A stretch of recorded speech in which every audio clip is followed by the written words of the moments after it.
Successful people learn how to make their mind work for them. I'm David Nagel, and this is the Successful Mind Podcast.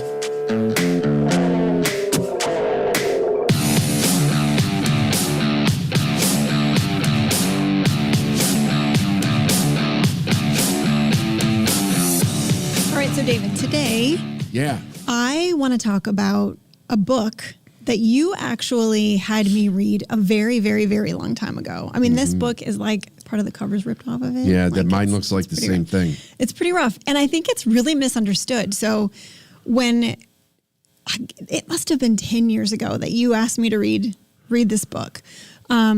And there was a reason. There was something going on in the business where it was important for me to understand some things in this book. But when you first said, I want you to get the book Winning Through Intimidation, my initial response was, I don't want to win through intimidation. Right. That was mine too when it was recommended to me. I think it's probably, it's a catchy title, but I think it's probably the worst title that you could use for the stuff that's in this book. It's interesting because like today, if you look that book up, anybody that's done any YouTube videos on it, they always say what you just said about that title.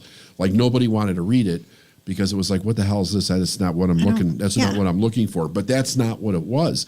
And that book, I got introduced to that book in the 90s in Proctor's mentor study program back in the day. So it was one of the best books I've ever read. Like that would be probably in the top 10 or 15 books that I would recommend for a business person to read. So just so everybody knows, we're talking about Winning Through Intimidation by Robert J. Ringer. Yeah. And there's lots of iterations of this sucker out on the one that you really want to read is the one that was written in the 70s, which I believe that's the copy.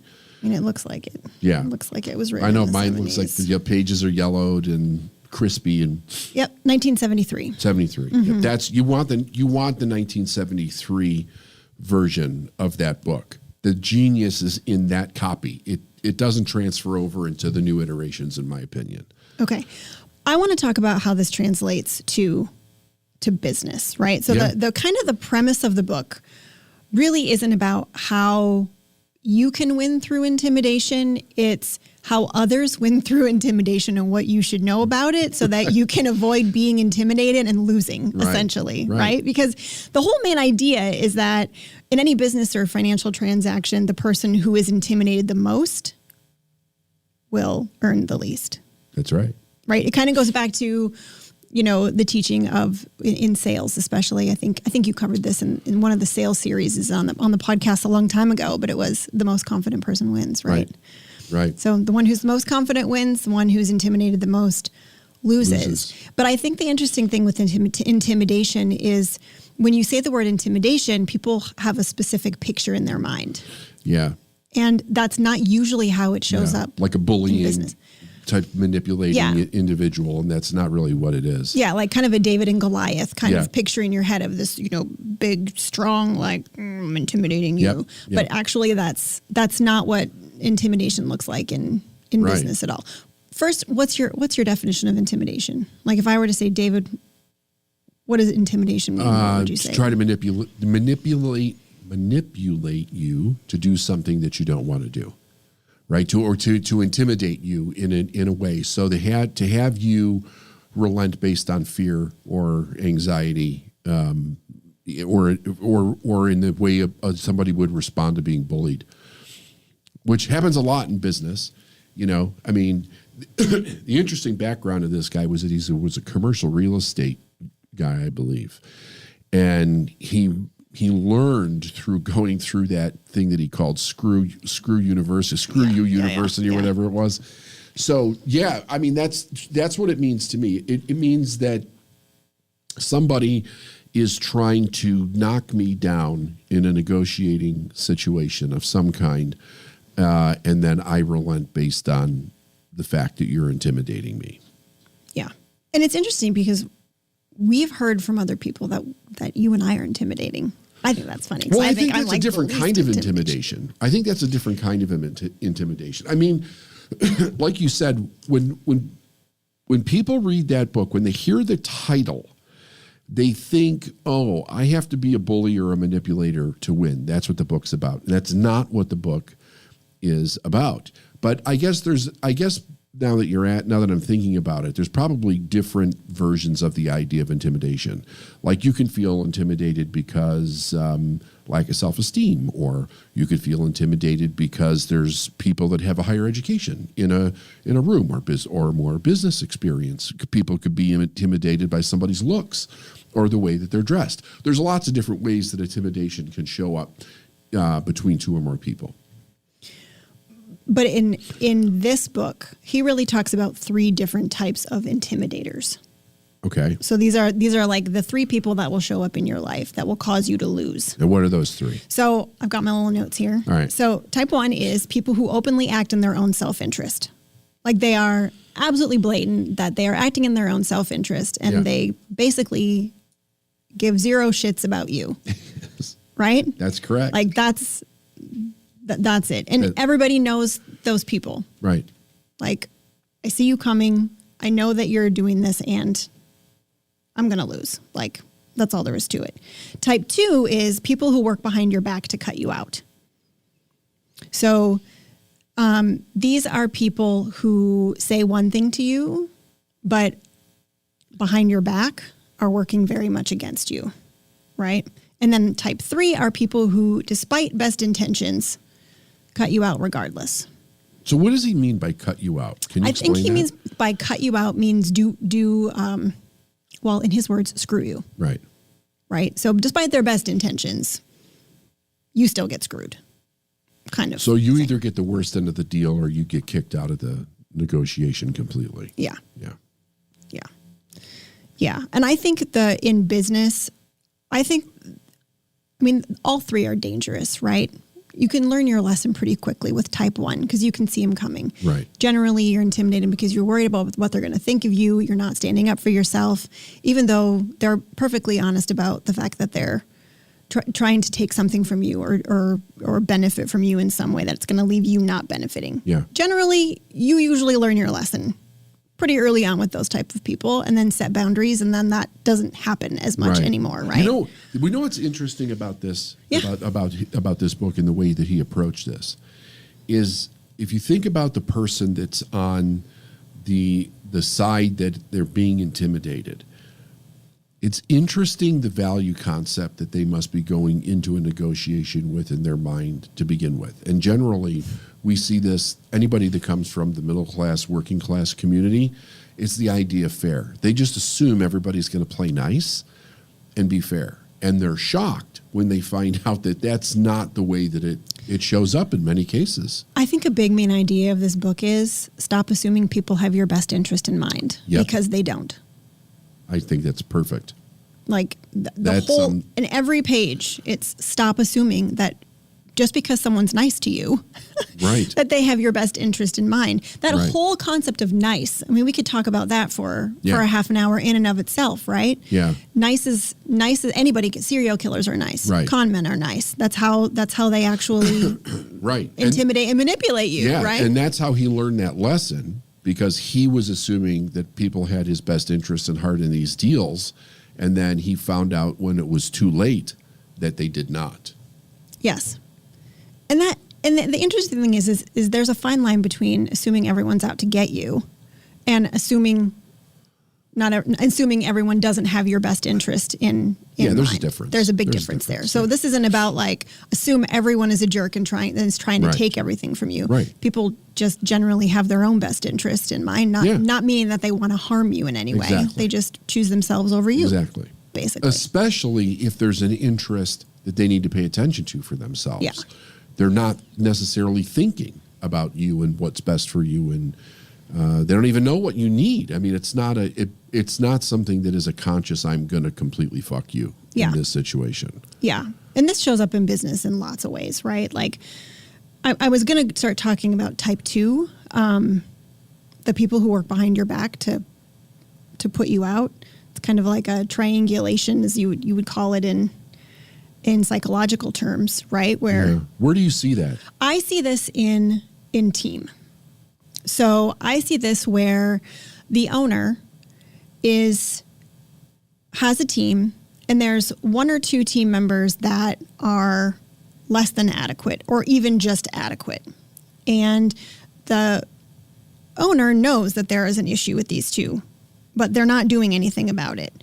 And so those two subpar team members almost act as a cancer in the company to do harm. So they'll back channel, right? They'll, start talking about the owner to the other employees. Gossiping. They'll start gossiping. They'll start, quote unquote shit disturbing.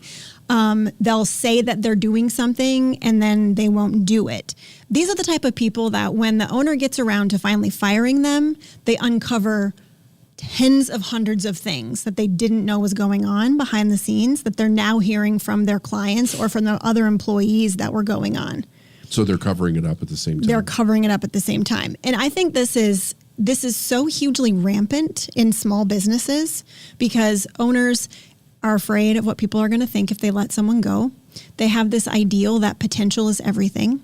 I don't know how many times I've heard of an owner of a company say, well, I really feel like she's got such potential. I'm like, everyone has all the potential in the world. The idea is that you're looking at performance data. Like that whole, she's got so much potential is just a way to avoid having a difficult conversation with someone, right? Yeah. Just an excuse. They're worried that if they fire someone, the rest of the team will be upset. So they're controlled by their own inner fears, inner demons, inner assumptions about what's going on, and they're tolerating this employee. And while they're tolerating this employee is basically destroying them behind the scenes. Yeah. And they're not even aware of it. Yeah. I would say I had an employee like that one time. I don't know if I've ever told you this story. Ooh, story time. Yeah, it was somebody. Story time with Uncle Dave. Somebody that I had to fire. And they went out and started telling people that I never paid them. And it was like, I've got all the canceled checks that I paid you, right? Yeah. What was happening was that they were covering up that they had a gambling problem, a gambling addiction. So her family never saw the money. And she was saying that I didn't pay her because she didn't want to actually come out and say that she had a gambling addiction, and that's where the money was going. But she also tried to sabotage the sales team because she was telling them that I wouldn't pay them. Well, we've seen that too in sales teams. Yeah. Where one person's not hitting their goals and they're beginning to infect the other salespeople with why they can't hit their goals, and all of a sudden all the sales are down. Right? Banking excuses. Banking excuses. We've seen this with assistants saying, in one moment saying, oh, I'm so excited about working for this company. I want to help you grow. I want to, really see everything come off your plate. And then behind the scenes, they're overspending on budget. They're pocketing money without you knowing it. And all of this doesn't come out until it's too late. So my big thing is, and I learned this from a different book called Trust by Iyanla Vanzant. Such a good book. Which really stresses the importance of performance data in trust. Because I think a lot of these issues happen when you just blind faith trust someone, right? Trust needs to be earned. Right. And in the book Trust by Iyanla, she really talks about let performance data make your decision. Not what someone says, not what they're constantly telling you, but what is their actual performance data, and actually track that. Because you can justify anything in your mind. You can make excuses for anything in your mind, right? But when you see actual performance data, what they actually did or did not do, actions speak way louder than words. Yep. Actions are the only thing that should be speaking, honestly. And the other thing is that trusting yourself or somebody else is also a skill set that most people don't learn. Like trust is one of those weird things where it's brought into your life at a young age, and it's based on things that have nothing to do with trust. Like you could trust this person because they're nice. Which we already talked about. Nice. Right. It has nothing to do with it. But rarely does somebody give us a breakdown of what trust looks like with us first and then with other people so that we can understand that it's a data-driven concept, right? Instead of just like some idea like this person's nice or they have potential, so I'm going to trust them to do whatever. Right. And I think the key thing with type 2 is that they're intimidating the other team members. Right? True. Like they're using they're using manipulation to intimidate other team members to get on their side and to get away from the side of the business owner. Well, that's interesting that you say they're on their side. Why are they doing that? What is it that they're looking to accomplish? Significance. They just want to feel good about their lack of performance. Yep. Yeah, because they inside, I mean, we know this with narcissists, borderline personality disorders. This is a key thing in their psychology, the triangulation, right? Because they feel like such terrible people inside. They have to, it's like a game. It's like, how many pawns can I move on my side so that I can feel like I'm not a terrible person? And I'll do that any way that I can. And I think, anyone listening, I'm sure you've been a part of, I know this was rampant in my first jobs, like all of my first jobs. This was going on, sure. And we've talked about this with employees, like how many people have jobs and all they do is complain about the owner or how it's run, or, it's the same thing. Yep. And then there's the third person who, despite best intentions, cut you out. So they're not inherently bad people. They're just in it for their own and wanting to help you, but end up not helping you, basically. And I think in business, the second one is probably, in my opinion, the most dangerous, because the second one really calls you to stand up and really set boundaries and hold people accountable and do the hard things that a lot of business owners are afraid of doing or resist doing.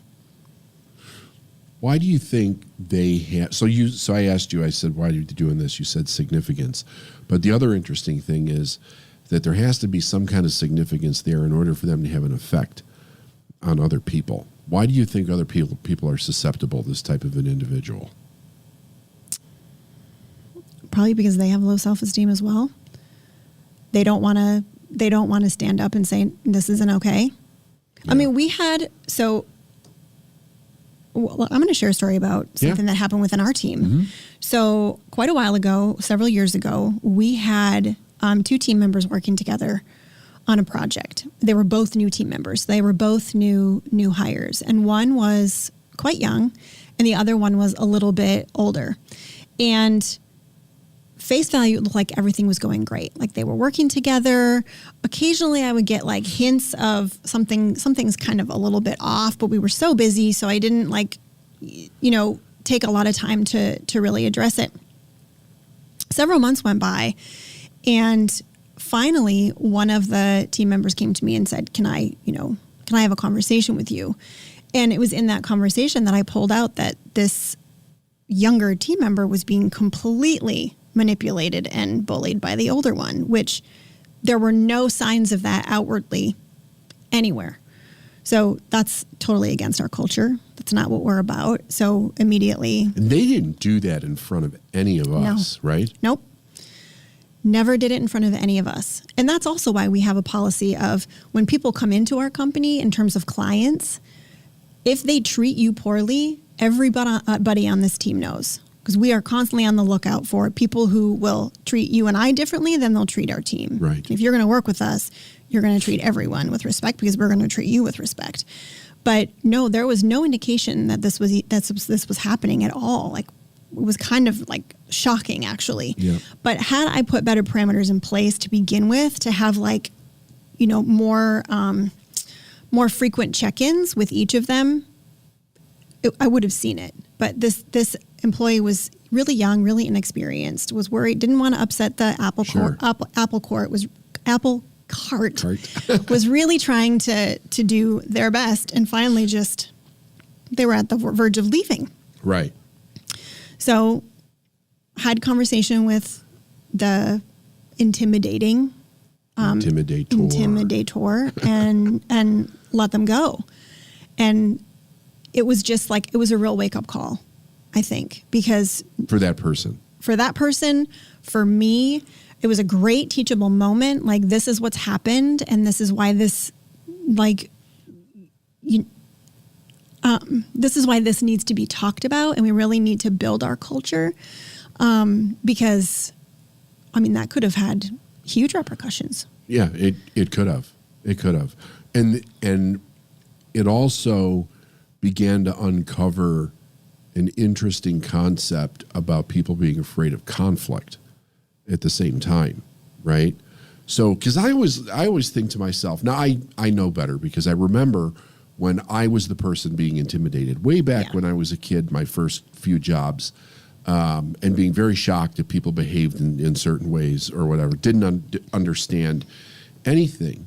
But people go along to get along very often, and in order to come tell you, I'm a new employee, right? When I'm going to come tell you, I'm going to complain about somebody who's kind of my superior. That doesn't feel good, right? I don't know the relationship that you have with that person. I don't know what you really think of me. I don't know how secure my job is. There's a lot of fear that goes on around these things that often keeps the toxic side of these relationships alive. So the way that you have found to build those relationships and set the foundations and the understandings of them right from the very beginning has been so different and so amazing that it doesn't even allow this to start to breed within the organization itself. Can you talk about how you do that a little bit? How I do that in terms of our culture? Yeah, how do you do that in terms of the culture? 100% open communication. So when people know, I'm going to reference another book, but unfortunately I can't remember the name of it, but it's on psychological safety. When you can nurture in a culture the safety to express themselves, those things, they just don't happen. So like for me, I lead with my mistakes. I allow myself to be vulnerable in front of the team so that they know that it's okay for them to be vulnerable and ask for help as well. And I admit when I don't know things, I ask for help. I think I've asked for help 3 times today already with things because my schedule is absolutely nuts. I ask for help with ideas. I ask for help with figuring something out, problem solving. And that. So you lead by example. I lead by example. Yeah, I lead by example. But I have a question for you, actually. Okay. So we've been talking about, how intimidation is used in a negative way, how, people use intimidation to get what they want, how they manipulate you. Can intimidation be used in a positive way? Yes. Yes. In fact, this book, when I first got introduced to this book, it was one of the ways that started to help me adjust my mindset on making a quantum leap, because he talks about how to build your self-esteem up and how to show up in a way where you're being your best self and you're really going in for the win. Like, what does it look like for a person to have the mindset, possibly the way that they look or dress, the way that they carry themselves, in a way that will allow you to advance. That's the word I'm looking for. To advance much more rapidly, instead of like starting at the bottom and struggling your way to the top. It was a very interesting, and that was actually the truth be told, that was the reason that the book was recommended to me, because like I said, it was part of a study program. Mm-hmm. And one of the things that my mentor was doing was working on how do you take somebody who is just starting out and really advance their mindset like 10 years so that they could start getting much bigger results much faster. So it was through this book and another book that I was reading that was allowing me to think outside of the box as far as where I was and the results that I wanted to get. I think that it really gave me the foundation of the principles of how to think different so that I could rapidly increase my business, rapidly increase my income. And the other thing, which I thought was amazing, I think if you study this book, if you understand that how you're seen by your peers or the people that you want to network with or have to do business with, when you're first coming in, or your self-esteem is low, or you don't have a lot of experience, and you're actually creating an air of intimidation with another person that might not even be there because you're seeing yourself below that person. You're in comparison. Yeah. This book helps bring you up so that you see yourself as an equal, so that you're showing up to the table as an equal. Because here's the thing, if you're sitting across from somebody who is a strong personality, they may have no intention of intimidating you, but you feel intimidated because you don't see yourself as an equal to that person. So part of getting what you deserve is your ability to stand up and be present in a strong way so that you get what it is that you want. But I had to go, for me, what I had to do was I had to go find a way to get into organizations to speak. And this was back in the day where if you were not a well-known speaker and you did not have a connection, you were not getting in. Yeah. And in order for me to build my list, the only way to do it back then was to go speak. Yeah. Right? It was speak as many places as I possibly could. So again, this was a book that started to give me the foundation of how do I get myself to be seen at the same level as other people, so I'm taken seriously and I get the results that I'm looking for, and it 100% worked. How did you do that? Well, the first thing, the very first time I asked for a fee to speak. Now, and this was back in like around 99, 2000. I asked for $20,000 to speak, and I had never been paid to speak before. So I think this is fascinating because I've had so many conversations with people who they'll just reach out to me and say, hey, I'm just starting a business. I'm thinking of offering my coaching for free because I don't have testimonials. I don't have this. I know I'm really good at what I do, but I think I just need to offer this for free, which is the exact opposite of what you just said to do. Exactly. To actually quantum leap yourself. Right. So one of the things that the book did and my mentor did was he said, how much do you want to make? And I gave him a number. And he said, then you start at that number. That's the number that you start at. So it was, how much do I want to be paid to speak? It was that number. And I had just witnessed many people over a few year period of time. Oh, did they struggle with, being paid to actually speak, and they couldn't ask for money and they didn't know where to start.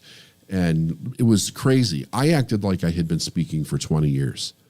When I entered, and I said, this is what my speaking fee is from day one, and I got it. And that was what I stayed with for the longest period of time. I just entered it where I wanted to be within the platform of everybody else. And you were also okay with if they said no? Totally okay with if they said no. See, that's the difference. Yeah, there were people that said no. Yeah, that's the difference. Is people, not many, but there were. People will offer their services for free at first because they just don't want to. They don't want to hear someone say no. Right. The other thing was that the terminology is like recruit up. I went and looked for people that were more successful than I was, people that had the ability they had a bigger reach than I did. I did not look for people that were at my same level or lower than me, which seems to be the tendency of most business people 100%. When they come, whether they're sales people or they're marketers or they're networkers. I went and looked for bigger fish, much bigger fish, and I went and sold them. I went and met with them. I went and networked with them, and it allowed me to expand very rapidly doing that. It's so interesting because that translates into team and hiring too. How many business owners do we know that will hire people that are themselves rather than looking for the absolute best that they could possibly hire to move them forward? Or below themselves even. They'll hire below themselves, because they either have a need to feel smart or they're worried about, like, are they going to think that I'm a crappy business owner? Or, what are they going to think of this mess I've made? Yeah.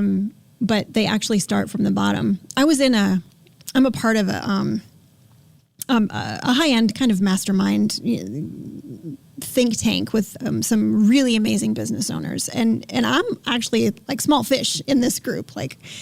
So I feel intimidated sometimes. Like, honestly, I walk in and I'm like, oh my God, what do I have to, give to this group when I'm in a room with guys that have sold multiple businesses and they've got like $2 billion in their bank account. And I was sitting in on a workshop one of them was leading, and they asked the question, how can we help you? Because they're just in it to give at that point. Okay. Like they're looking at legacy. They want to help other people. They want to mentor. So they're just like, well, how can we help? And I'm sitting there thinking, I don't even know like what to ask. I was all in my head, all like, any question I ask, they're going to think that I'm like this stupid person or whatever.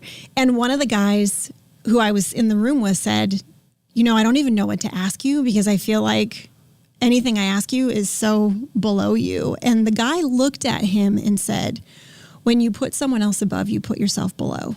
Don't ever do that.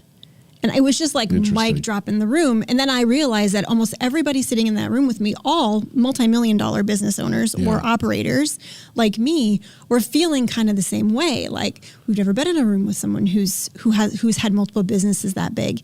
And it was intimidating, but it wasn't because they were intimidating us. We were perceiving them through our own filter of how we saw ourselves. Right? Yeah. So the idea behind this is that you see yourself where you want to be rather than in comparison to someone else. Yeah. Yeah, absolutely. And I mean, honestly, this book is so full of we touched on probably 3%. Right. Oh, that is not a wasted book. Like, it's not like there's a couple principles and the rest is just fluff. That book is chock full of fantastic information. And he does everything in a story form. So it's easy to read and it's easy to learn from. Awesome. Well, take a read, everybody. See what you think. We'd love to hear your thoughts. Thanks, David. You're welcome. Thank you.